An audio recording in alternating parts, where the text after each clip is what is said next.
Good afternoon, everyone. Let me begin by welcoming you to the 2023-24 program of the Herman P. and Sophia Taubman Endowed Symposia in Jewish Studies.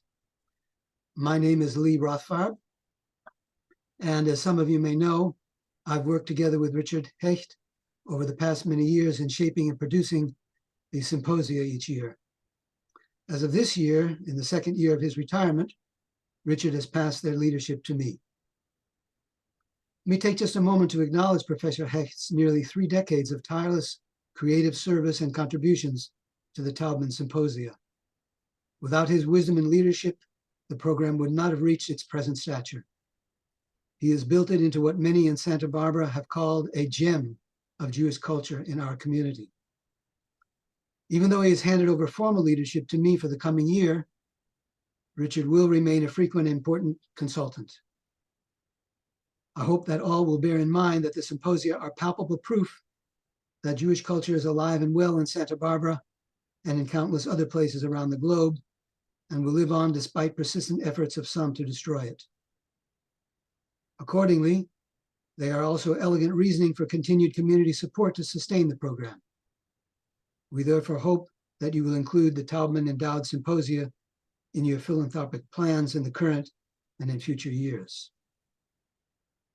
Today, we welcome Professor Maeera Yaffa Shreiber as our speaker. Professor Shreiber holds degrees from UC Berkeley, Tufts, and Brandeis University, where in 1991, she completed a degree in modern British and American poetry. She has taught at the University of Utah since 1996, serving over time as director of its Religious Studies program and chair of its Jewish Studies Initiative. Prior to Utah, she was a visiting assistant professor for 5 years each at Reed College and then USC. Professor Shreiber teaches courses in Jewish American Studies, literature and ethnicity, women's studies, psychoanalytical theory, and other areas, including Bible as literature. She lectures frequently at conferences, with some 35 activities as panelist and speaker in the past. She's won numerous awards, including a Fulbright Scholarship and a Stanford Humanities Center Fellowship, and has been a visiting scholar and fellow at various institutions.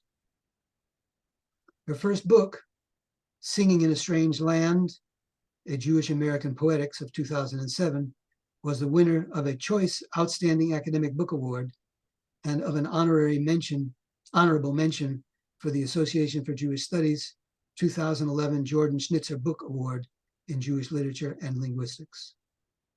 Her second book, Holy Envy, Writing in the Jewish Christian Borderzone, was published just last year by Fordham University Press. Today's talk, entitled The Jewish Christian Dialogue in the Borderzone, is based on that second book, Holy Envy. So I invite her now to begin her presentation and welcome her to the Taubman Endowed Symposia. Professor Shreiber. Well, first, I want to thank you, Lee, and to Richard Hecht, who brought me to this moment. Initially, we spoke about the possibility, and to Noah, who has also been really central to making sure that this all works. I also want to thank all of you who spending some time. You know, they say where 2 or 3 are gathered to learn together, there's a little more light.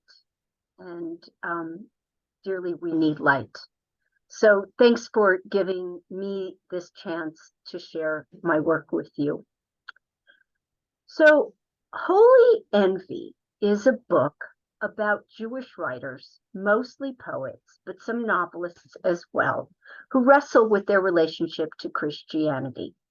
It's a book exploring a space in between 2 world religions, a space in which over the last 7 to 8 years, I spent many, sometimes painful, sometimes bewildering, but nearly always fascinating hours.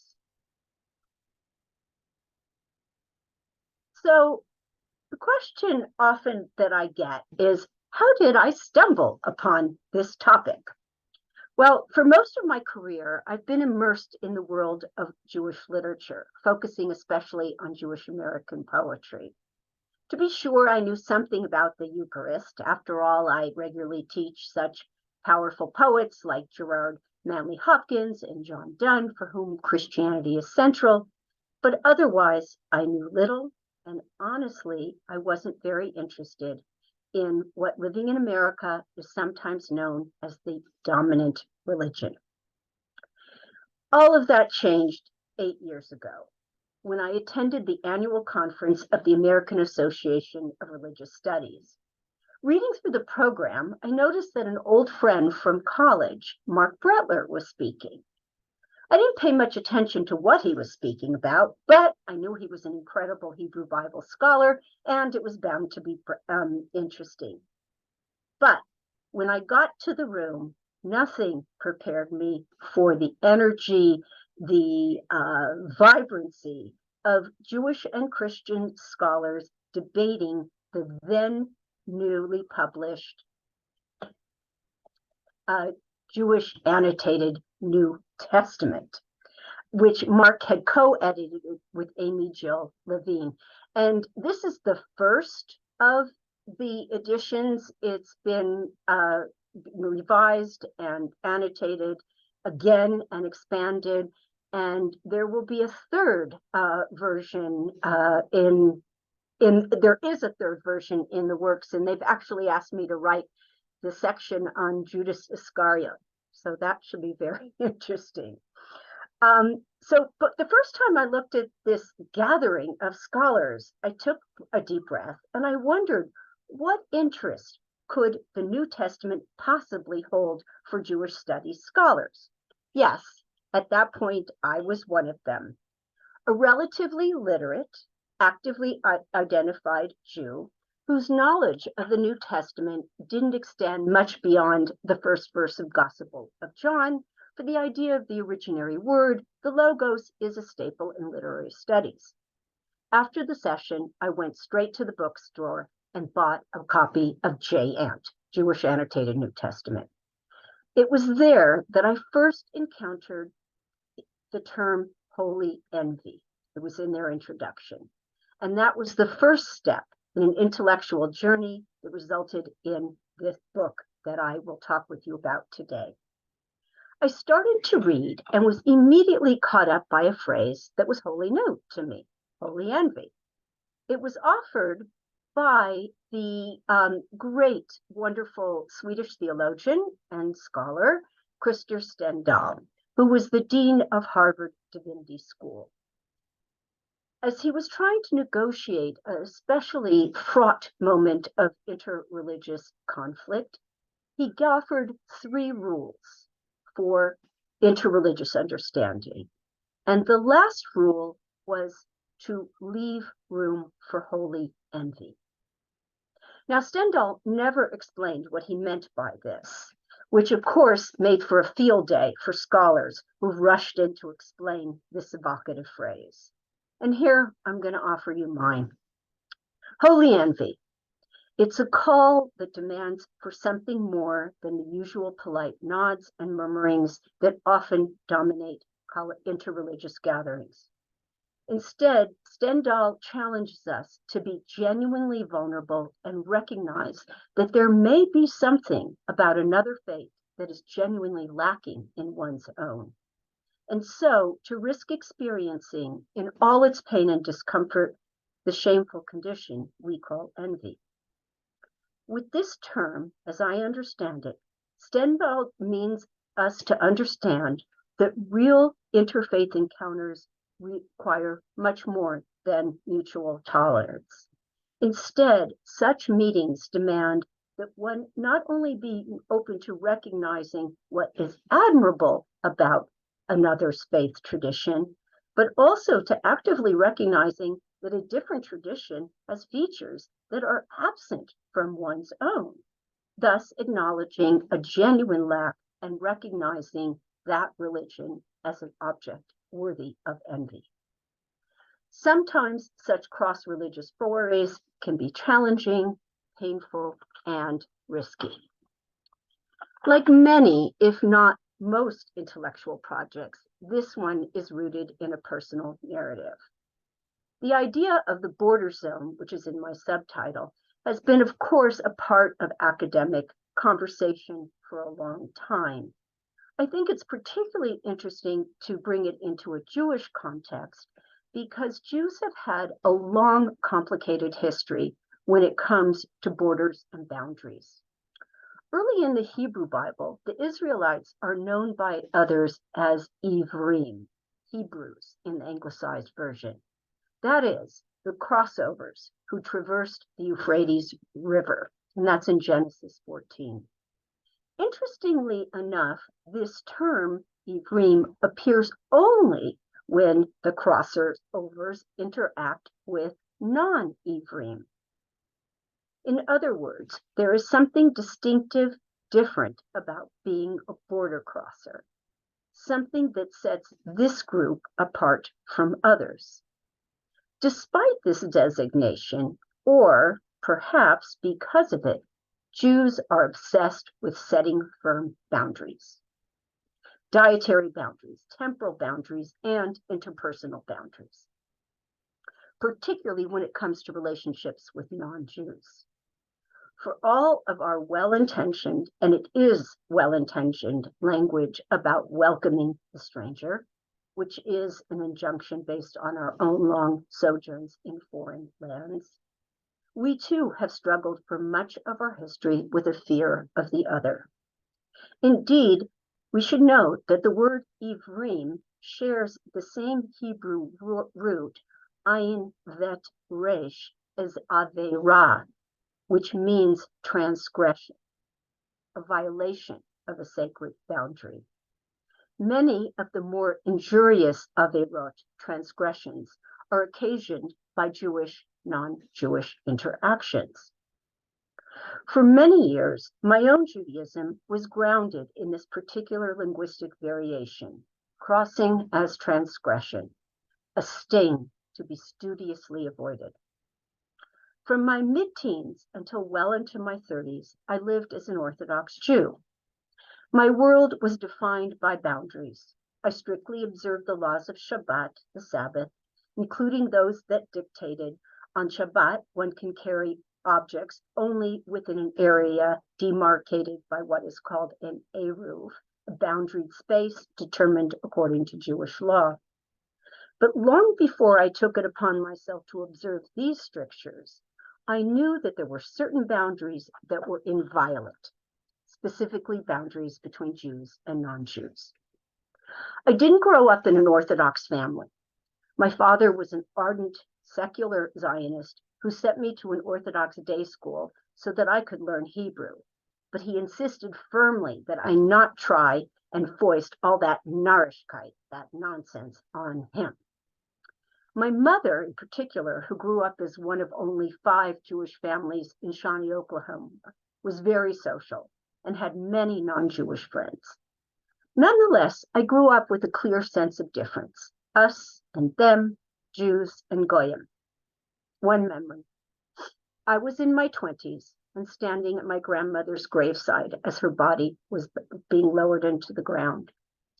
As is customary, family and friends lined up to help shovel dirt over the casket, a sign of love and deep respect.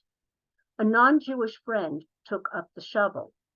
My father grabbed the shovel out of the friend's hand and shoved him aside. For my father believed that Jews should only be buried by other Jews. It wasn't halacha, it was this strong sense of his. I want to stress here that my father had exquisite manners and was a secular Jew. But his own schooling in the primacy of non-Jewish Jewish boundaries was so deeply ingrained that it overrode all other courtesies and considerations. I've thought about this moment many times over the years, and am only now beginning to understand the consequences of being schooled in a worldview that insists upon inviolate religious boundaries, and perspective informed by acute ambivalence, yes, even hostility towards the non-Jewish other. My intellectual and scholarly understanding of Jewish and Christian boundaries was also one of a firmly boundaried world, a radical parting of the ways, a fundamentally asymmetrical relationship. That is how I understood the relationship between Jews and Christianity. And indeed, up until about 20 years ago, this was the way most academic accounts of the relationship between the two world religions sorted out.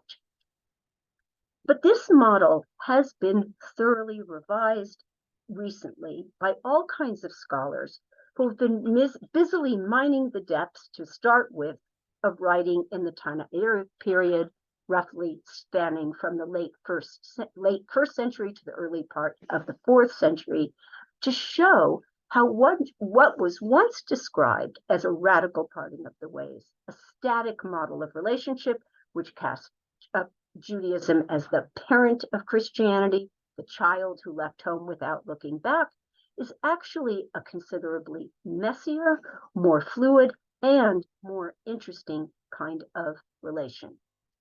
Daniel Boyarin, for example, likens the relationship to that of twins joined at the hip, with no surgeon in sight, or stuck with each other. In the wake of this paradigm shift, a number of academic fields, theology, modern Jewish thought, have begun re-examining their own accounts of Jewish-Christian inquiry.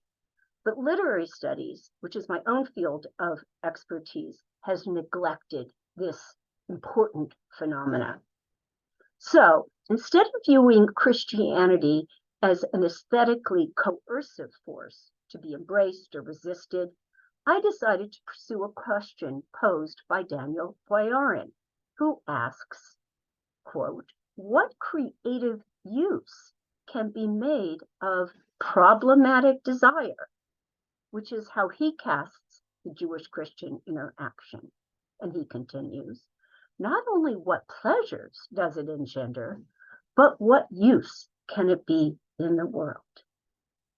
That is, how do these texts deepen our understanding of the challenges, demands, and rewards of engaging the religious other? What is to be gained?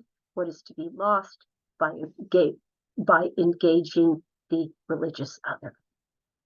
Once I fastened on these questions, I discovered that the Borderzone, the place where Jewish writers and scholars engage Christianity, this space is charged with emotion. Again, take Daniel Boyarin, who provocatively confesses to, quote, being in love with some manifestations of Christianity, which is a, quote, problematic desire, not entirely unlike the love that binds an abusive couple to each other. A love that almost would not dare to say its name, the love of, on his part, an Orthodox Jew for Christianity. I was really struck by this intense response. And so I decided to focus upon particular emotional responses occasioned by the Jewish encounter, by the Jewish-Christian encounter. Strong emotions, fury, estrangement, and envy. For this next part, I'm just going to give you 2 examples from the book. So here is Shalom Ash, a brave but ultimately fallen warrior in the story of Jewish-Christian literary encounters. He was born in a small Polish town in 1880. He turned away from traditional Jewish upbringing and joined the ranks of the secular Yiddish literati. He was an absolute wonderkin. He became known as a gifted storyteller and a dramatist. Even as he was delighting his readership with idyllic tales of the shtetl life, it seems that he was also drawn to transgression. In 1906, he wrote The God of Vengeance. Take a look at it if you have a chance. It's a Yiddish language play featuring what has been described as, quote, Broadway's first lesbian kiss. Situating his tale in a Jewish-owned brothel, Osh bundles same-sex attraction, interfaith relations, and illicit sexual dalliances all into one tragic affair. As one might imagine, the play drew strong responses. New York audiences threw eggs, while elite critics such as Abe Kahane, who is the editor of the Yiddish newspaper, The Forwards, championed Osh's bold and artful achievement. Undeterred by this decidedly mixed response, Osh became even more prolific. As if energized by controversy, he published more than 30 works of fiction and dramatic art between 1906 and 1939. And 1939 is where we are going to rest. Because it was then that, deeply distressed by the rise of anti-Semitism, he published The Nazarene. The Nazarene is the first installment of his Christological trilogy. This is a fictional effort to portray a thoroughly Jewish Jesus, and it stems from his belief that Christianity and Judaism are not in competition. Rather, they need each other in order to survive. This novel, however, precipitated a storm of abuse that made the response to the God of Vengeance, the lesbian play that I spoke about, look like a summer shower, at least as far as Osh's Yiddish readership was concerned. While the English language Jewish intellectuals wrote kind but restrained accounts to infuse the Christian epic with, quote, a sense of Jewish loneliness, Yiddish readership was ablaze. Abe Kahane, again the editor of the Forward, declared war on Osh. Among the many shots fired, Kahane wickedly observes that Osh's Yiddishkeit is Yeshukkeit. Might forgive my Yiddish. Yiddishkeit is Yeshukkeit. That is, Osh's Jewishness is Jesusness. The attacks continue, culminating with Chaim Lieberman's 300-page assault, published first in Yiddish, translated into English, which begins, quote, Americans have their Ezra Pound, who was a hugely gifted poet, notoriously known for anti-Semitism. Jews have Shalom Osh. Interestingly enough, and I'll save you, it's a 300-page novel and really complicated, so I'll save you the time. But what makes it really interesting is what Lieberman identifies as an offense. Osh's offense was not only against his people and his faith and their faith, but against the very principles of his art. It was a serious error to blur the very sharp distinctions between Judaism and Christianity. Again, Osh was drawn to this narrative out of a place of wanting to end anti-Semitism, to preempt it. And he thought that by showing how Christianity and Judaism needed each other, not just to survive, but to thrive, that would be the way into opening the conversation.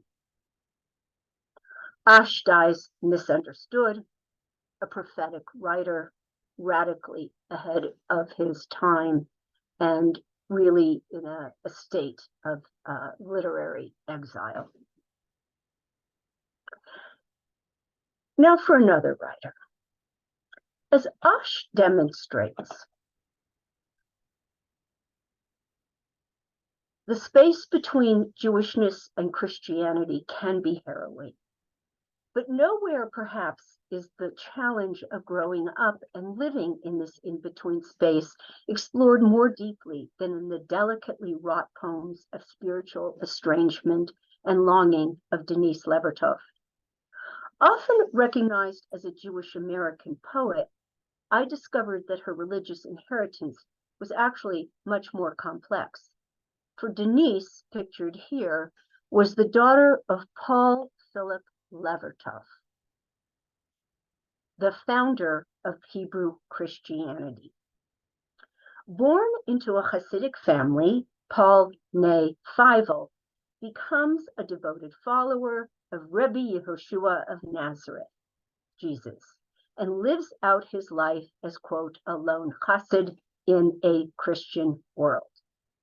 So Denise grew up in a world dictated by both Judaism and Christianity, parented by a missionizing father who believed that the two religions were two phases of one and the same, two moments of the same divine human process.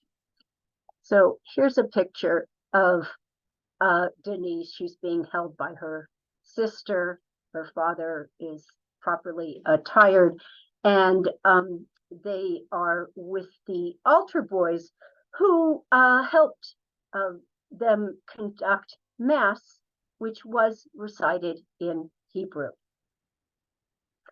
With this discovery of this complex background, I started understanding that my own deep-seated resistance to reading Denise simply and narrowly as a Jewish poet, and I began appreciating the complexity of her spiritual vision, a profound theological restlessness by her own long sojourn in the Jewish Christian Borderzone.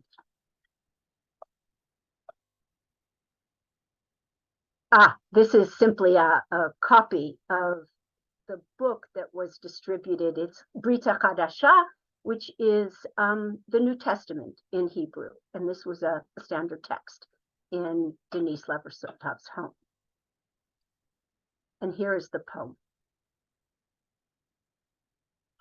Here she seeks to honor both of her family branches, her father, who comes from Reb Zalman of Shneur Zalman, who of the Chabad lineage, and then her mother's lineage, Welsh Calvinist mysticism. The Rav of northern White Russia declined in his youth to learn the language of birds because the extraneous did not interest him. Nevertheless, when he grew old, it was found he understood them anyway, having listened well, and as it is said, prayed with the bench and the floor. He used what was at hand, as did Angel Jones of Mold, whose meditations were sewn into coats and breeches. Well, I would like to make thinking some line still taught between me and them, poems direct as what the birds said, hard as a still floor, sound as a bench, mysterious as the silence when the tailor would pause with the needle in the air. And you get a sense here that on one hand, she very much wants to make a whole poem. She wants to bring them together. And yet notice also very conspicuously the white space on the left, the white space on the right, and again, the long pause before more white space. And I think those spaces speak to the effort that it takes to bring these two lines of tradition together. So I'm going to shift now and talk a little bit about how this project changed me. Because as I said, it was a very new space that I had to enter in the course of working through this material. So I'm going to give you two examples. As you know, I live in Salt Lake City, the home of the Church of the Latter-day Saints, a Christian denomination known, among other things, for its affection for Jews. Mostly this is a good thing. Blatant anti-Semitic attacks, for example, are swiftly and very publicly denounced. And I want to say that Governor Cox immediately on Sunday ordered that all the flags in the state be flown at half-mast for the massacre in Israel. So there's a lot of support, and sometimes that support turns into disquieting affection, which is what I'll talk about now. Early as I was shaping this project, I had an occasion to attend a Passover Seder, ritual holiday meal that is hosted by Brigham Young University, the flagship university owned by the Church of Latter-day Saints. To be sure, such an event is hardly unique. Every year, churches, restaurants, assorted non-Jewish organizations provide opportunities for non-Jews to participate in some version of this ritual meal. Indeed, in an article exploring the phenomena, Lauren Davidson cheekily describes Passover as, quote, the Jewish festival that non-Jews love to observe. Observe is indeed the operative word.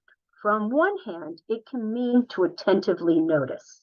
On the other hand, it can also mean to actively fulfill or participate in a religious or legal form of obligation. The latter sense of the word plunges us into that messy phenomenon known as cultural appropriation. An act, and this is how the Oxford Dictionary describes it, entailing the inappropriate or unacknowledged adoption of the customs, practices, ideas of one people or society by members of another. And typically, more dominant people or society are doing the appropriation. This Seder, which I attended, activated both senses of the word. For what began as a thoughtfully designed educational experience ultimately crossed over into discomforting territory, even as it afforded yet another lesson in the complex contours of the Jewish-Christian border zone. Sponsored by Brigham Young University's program in religious education, these Seders, a series of events which are always sold out, are eagerly attended mostly by members of the church and a scattering of Messianic Jews. Here's what happened to me when I visited. I entered a large ballroom packed with participants. After being directed to an empty seat at an otherwise full table, I begin to look at the PowerPoint presentation in progress. Passover at the time of Gamliel and Jesus. Second Temple Judaism holds special appeal for Mormons who see themselves as inheriting and extending the temple tradition as the Latter-day Kingdom of Zion. At this point, I squirm a little bit at the idea of the Seder as a museum exhibit, but I can recognize the pedagogical value and try to settle in. Then things take a disorienting turn as the teacher announces that the lecture is over, and he dons what he explains is a kippah, a skull cap worn by many Jews during prayer and by Orthodox Jewish males all the time. And I stiffen as the leader tells the assembled to pour 2 fingers of wine, or in this case, grape juice, since Latter-day Saints don't drink alcohol, and he proceeds to say the bracha, the blessing in Hebrew, including the sacred name of God. A non-Jew prays to the Jewish God as part of a performance. While I didn't fully understand it at this time, this was the moment when the event stopped being strictly educational and became culturally, religiously problematic. Looking back over my notes later, I see that I've scrawled, "This isn't yours, this is mine." The border zone can be lonely, saturated with silence and loss. Then it's time to eat. My table mates pepper me with questions. Do you know this all by heart? Have you been to a Seder before? You seem to know what you're doing. And here I was. I thought I was being so discreet. Is this what real Seders are like? I don't dissemble, So I explained that in my house, Seders are considerably noisier and messier. And then I asked them about their interest in attending the event. The answers are varied, but they share a common theme. I identify with your story. We too struggle to be free. We too have food constraints. Listening to the responses, I start thinking about the limits of analogy. Is abstaining from alcohol or beverages in the Mormon tradition equivalent to a Jewish dietary laws? And what about comparing a recently historically verifiable event, a grueling trek undertaken by nearly 3,000 Mormons over a period of 4 years, pushing hand carts from the Midwest to the West in search of religious freedom? Can that be compared to a mythic account chronicling more than 200 years of slavery brought to an end by divine intervention? But before I can even think further about these questions, I overhear my neighbor musing. This is what he said. It is funny that Jews don't understand that Passover is really all about Jesus. After all, they were saved because of the blood of the Lamb on the doorpost. Lamb, of course, is Christ. At this point, the border zone threatens to become a combat zone.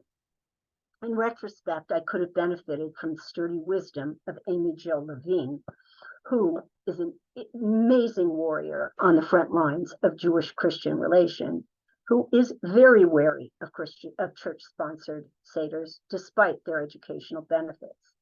At the least, I would have been better prepared for what follows. As Levine understands it, many such occasions are problematic for 2 reasons. First, they're often designed as feel-good events, such even performance help foster a romanticized relationship to Jewishness, absolving participants potentially from the obligation to pursue hard but necessary conversation about Christian anti-Semitism. Second, in the interest of crafting a compelling narrative, these events tend to elide history by presenting the Passover Seder as if an iteration of the Last Supper, a misconception that has been firmly disproved by any number of scholars. Actually, it isn't even fully clear that the Last Supper was a Passover meal. It is not in John, which, according to Levine, is the most historically reliable of all of the Gospels. While the leader and author of the Seder I attended certainly made an effort to note how ritual changes over time, the performance itself soft pedals history. After the afikomen had been found, yes, they looked for the afikomen and redeemed for one of BYU's famous mint brownies, the leader dramatically marked the end of the Jewish Seder by taking off his kippah and says, "Now I want to tell you why you should care about the Passover Seder." Bypassing the Gospel of John in favor of Luke, the leader gestures towards an image of Jesus at the table with the apostles and cites, here he's citing from Luke, "Then he took bread, and when he gave thanks, he broke it and gave it to them, saying, 'This is my body, which is given to you.'" And he ends, "Seders like this help us build a bridge to our Jewish friends. But more importantly," he continues, "Jesus instituted the sacrament, and on this occasion, we celebrate not just his resurrection, but this time of redemption. For we know that Elijah appeared to Joseph Smith to sanctify the building of the first temple. He, Elijah, is with us." I look quickly at my table mate, the same one who insisted that Passover is really all about Jesus. And without my even asking, he says, 1836, Ohio, Elijah appeared in a vision. I had my answer. Then the leader asks us all to stand and welcome Elijah, for Christ has risen, and redemption is at hand. A student opened the ballroom door, and we turned in her direction. The leader raised the fourth cup, Elijah's cup, the cup of redemption, now rebranded as the cup of resurrection. We are all silent for a full minute. We are silent. The Seder is over. As I'm leaving, I asked my neighbor, the same one, how he felt like during that long silence, which was both so full and so empty. Meeting my gaze straight on, he says, holiness. I felt holiness. Later, I wrote about this experience for an online magazine called Faith Counts. We're counting there how, despite all of the religiously problematic, invasive moods, that last moment really lingered with me. I think of my own Seders and those of my friends, and how the moment when we open the door for Elijah is usually filled with giggles or silly pranks, as if to cover up our discomfort. For if anyone believes, really believes, that the Messiah might come then, they keep it to themselves. I described in that article feeling a pang of holy envy, acknowledging how my own lively, sometimes raucous Sedarim Seders rarely allow space for such quiet, explicitly faith-affirming moments.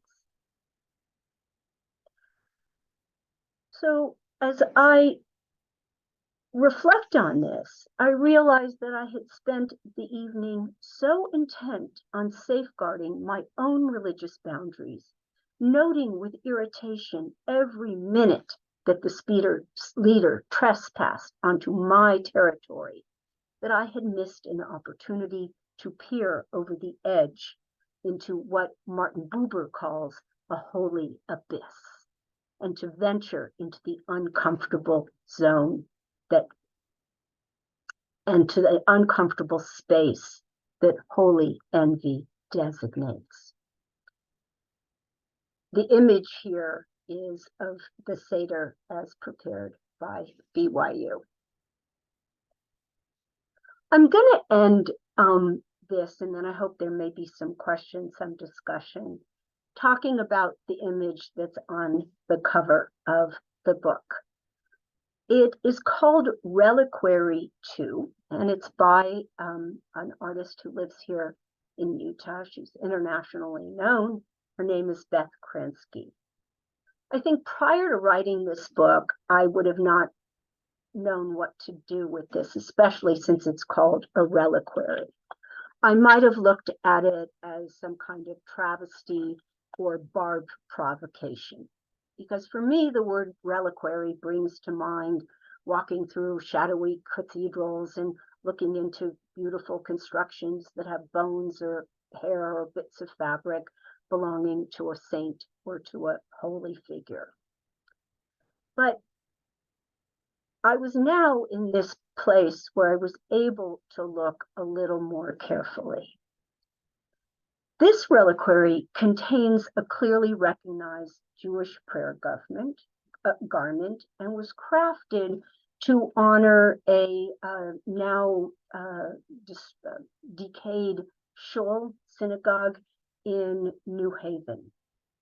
And as I began to study, I learned that a reliquary does much more than fetishize the dead, as I had thought.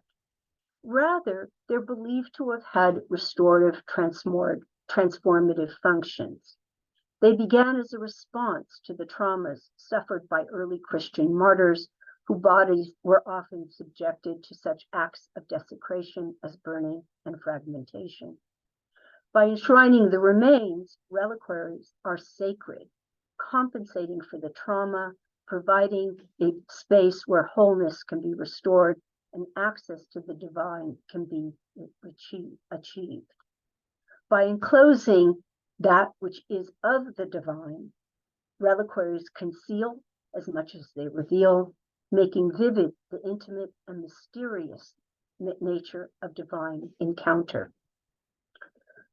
With that, I was able to come back to Pransky's reliquary to stop clenching my jaw and see. The bronze case is small, it's less than a foot high. The window is covered with mica. It's a very thin mineral, which is treasured for its metaphysical resonances. In the world of gemstones, mica is believed to help one see more clearly and to see without judgment. In this instance, this choice seemed especially right because so much of my book and my own intellectual psychological process has been about trying to learn how to see the religious other as dispassionately and as fully as possible, even when writers that I consider are caught up within dense webs of difficult emotions.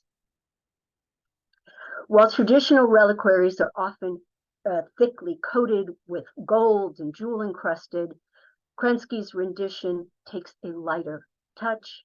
Just a bit of gold leaf trims the window.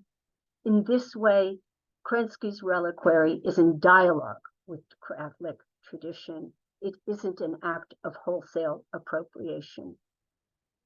So what about the talit?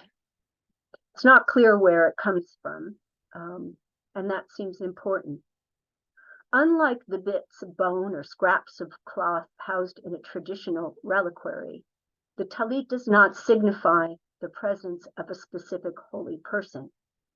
Rather, in its plainest meaning, this shawl signifies prayer, an act of sacred encounter with a divine other. And at the top, you can see that the blessing, which you traditionally say when you put on the talit, is worked in. Typically, most Jews, men, and increasingly women, wear a talit while praying, hurrying either to join or start the service. Many, including myself, often say the prayer very quickly under our breaths while wrapping the talit around our shoulder, focusing on what lies ahead in the service. We take little time to consider how the act of enwrapping symbolically enacts a moment of holy reparation, a way of setting to right one's relationship with the divine other. Indeed, prior to seeing really the reliquary, I knew little about this weighty meaning until I saw this talit in the context of an enclosure meant to serve as a site of sacred restoration. And I felt compelled to learn more about the ritual garment that I have been wearing regularly for more than 20 years. So that is what brings me to the end of this talk, and I hope to our conversation. And it also gives you a window, literally here, into what drew me to my topic, because I discovered a space where Judaism and Christianity meet, and a space that is alive with new meaning.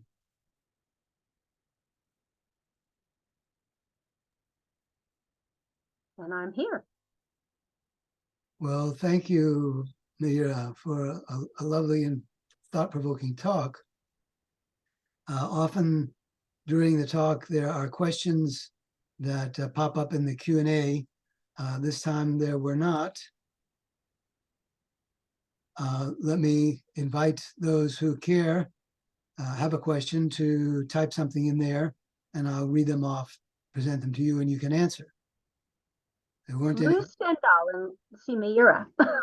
Sorry. Yeah, there was that. That was not so much a question. A command. I missed it. Sorry. I would have said something, except I figured that your other slides were going to occupy most of the window too. Are there some questions, probing questions?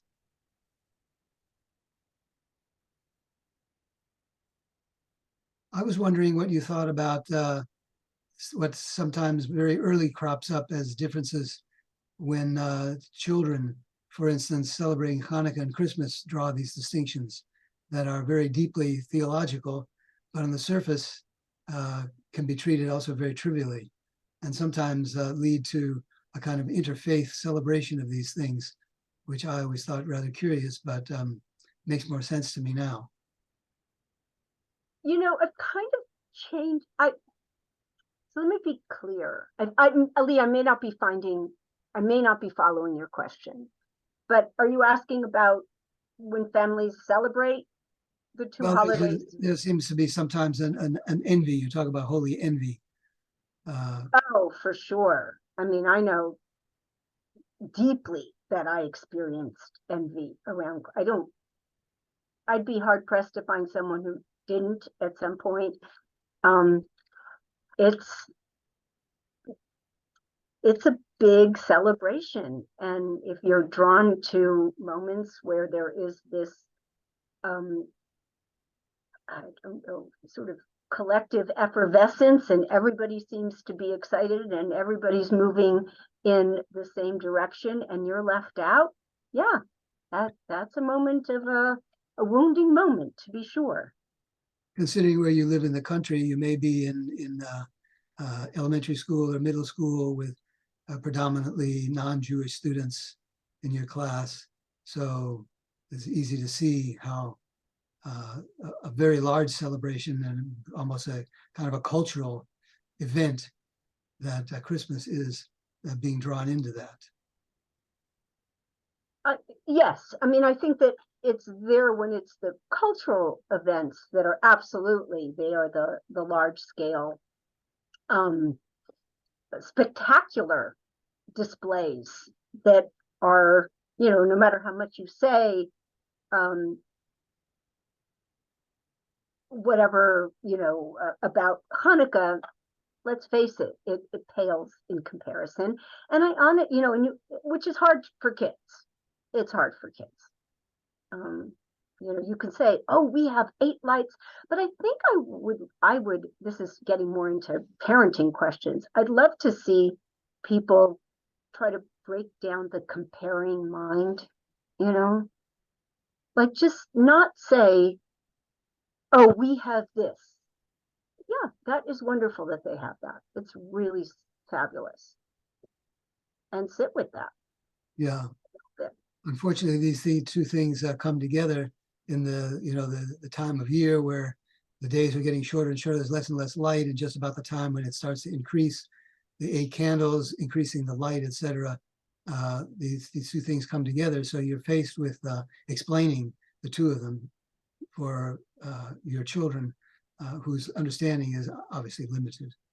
Right. I mean, they're all, the teachable moments, but they're not easy. And so I just want to thank Christy, who wrote and said she liked the talk, and I'm glad. And sounds like you're on a journey. Yeah. Well, here's one soul who decided to post something. Says, a great talk. My mom is LDS, and I'm considering converting to Judaism. Everything you presented is deep and fascinating and thought-provoking. Thank you. Not sure if I have a question just yet. Appreciate this time together and your honesty and vulnerability in sharing. Well, thank you. I like you that you said you didn't have a question just yet. Just yet. Just yet. Because I think this is kind of unmapped territory. It's pretty new. It hasn't been that long since Jews even began engaging in interreligious dialogue. That itself has been, there was dialogue that was actual disputation historically, and that was terrifying and treacherous, right?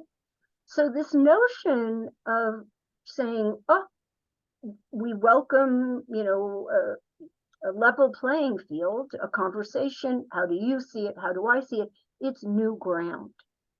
And my experience in talking about this has been, people are perplexed and they're interested, but they also just don't understand really why I would bother with it in a certain way. It's a little blunt to put it that way. but aren't there other topics, aren't there other texts that really need to be lifted up in the Jewish canon instead of these texts, which I didn't go into some of the more cringeworthy, but there's some really unpleasant, unshameful, awful, embarrassing texts written by Jews as they come into relationship to Christianity. And it's hard for people to process the intense feelings that this space activates. Yeah. Something else has popped up here. Let's see. Oh, no, just a compliment. Beautifully spoken, full of feeling and important views on a complex subject. Thank you for that. Yeah. It would be curious, I mean, if people felt like saying if they identify as Jews, do they read have they read the New Testament, not read the New Testament? Again, I'm coming as totally as someone who never up until I started this project, I didn't read it, not once. I read little tiny snippet, and I'm still kind of in a lot of conversation with colleagues in my Jewish world about, well, we have other things to look at, other things to read. That's theirs, not ours. Yeah, I'm reminded here of Milton Steinberg's book of so many years ago, As a Driven Leaf, about Elisha ben Abuya, the Acher. Yeah. He's into Greek literature and is captivated by this, almost seduced by this, and the outcome for him within his community. Yeah, no, it's true. I mean, that would be a whole other thing to look at. I think the other thing, what I didn't say in the bit about Denise Levertov, because there could have been so much more to say, but she ultimately converts to Roman Catholicism. She identifies as a Jew. She chooses. For her, she can't hold this both and space. It's too complicated. It's too messy. So she spends the first part of her adulthood identifying as a Jew. And then as she goes deeper and deeper into real questions of religion, chooses to become a Roman Catholic. And it's an interesting and worth thinking about that move of how she made, what did she see there that finally held her spiritually as well as in her creative life? I see here a question posed by a how shall I call it, digital friend, Rabbi Belyak. And he asked, do you include the Shalom Ash novels as shameful today or in his time?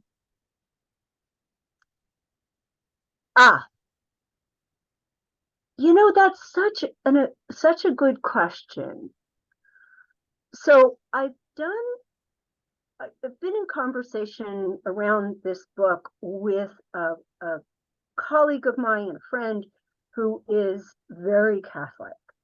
And he at once admires the book and also takes issue with the book for the way in which Ash rewrites, let's say, the Passion, right? The scene of Christ's crucifixion, and where he Judaicizes it in ways that are against the account of Matthew. And I wonder whether or not Jews would read that book now, if they did, and see it as sort of, what's the point of it? Right? I don't know whether or not shame. I mean, people felt, just despised Ash, and he was I don't know whether he ever recovered from the abuse he got, but whether or not they would say it's not necessary to try and court. They might see it as an effort to court the Christian audience rather than see it as what Ash meant, which was to help the Jews see a connection to Christianity. But it's a great question. Here's an extension to what you've done. Lynn Glassman, longtime attendee at Howman events. Have you looked at the boundary between Judaism and Islam? I haven't. It would be a whole other project. I have a good friend, Ruvain Firestone, who's working a little bit more closely in that ground, and I'm excited to see what he comes up. So my problem is mostly that I don't read Arabic and would be really shut out of some major literary texts, but that could change. It's a great question, though. Thank you for your time and knowledge. I was particularly intrigued by holy envy. I listen to Christian radio to learn from them, but at the same time, I share Jewish traditions with non-Jews so we can be the holy envy. Does it say anywhere in Judaism that we should not be envious of others? Question. I mean, it certainly says one shouldn't covet. We know that. And whether coveting is a form of, so my first thought is, on one hand, Judaism, especially early Judaism, doesn't tell you not what you can't feel. Certainly phases out and stuff what you can't do. The question, and there may be others in the audience who are much better equipped to answer than I am, is whether or not the injunction against coveting could be extrapolated into experiencing envy and experiencing lack. See, that's the thing I would think would not be the language of saying we don't have what we need. I can't imagine that that's there. But wait a minute. As I'm talking, I'm thinking about Mountain Buber, who I write extensively about throughout the book, but especially in the end. And, he came up with this gorgeous phrase about holy insecurity. And it's where I end the book. And what he proposes is that you have to put yourself in spaces where you just aren't sure. And you are looking over the abyss. And there is a very strong possibility that the other has wisdom and knowledge. And it may send you back into your own tradition, which is what the move I make when I look back at the Talit and seeing it in that new context. I come into a new understanding of the possibilities of the Talit. But you have to go through the discomfort of recognizing that's gorgeous, that idea of a transformative space that can renew and heal. I want that. Where is my space for that? So, yeah, he's my hero, one of my heroes, Martin Luther Buber. Well, clearly this opens many avenues of inquiry and touches closely on our own experiences from one time or another in our lives when we have gained knowledge of the other. So very appreciative. I'm really appreciative. It's, as always, the most fun thing about writing the book is talking about the book and seeing what other people know and learn and where they go, examples, because there's much more to be said. Yeah. What year was the book published again? Last year, Last year. I thought it was 2022, pretty just recent. in the winter. So it's on bookshelves, I'm sure. Yeah, and Lee, I can send you a code if people are interested in getting the book. My press is lovely and they like making it available to people. Okay. I can distribute that through our mailing list. Very good. That would be good. Okay, well, I don't see any further questions at the moment. I guess that pretty much wraps it up. Well, then we want to thank you, all of us together, for a wonderful presentation, thought-provoking, and presented also in a lively, very accessible manner. Thank you. I tried to lose the jargon for Richard Hecht's request. Yeah, right. It's These fun. A pleasure getting to know you too, Lee, and to yeah, everybody who took time on this Sunday. virtual presentations take a certain technique and art, and you've done a wonderful job of it. Thank you Thank very you. much.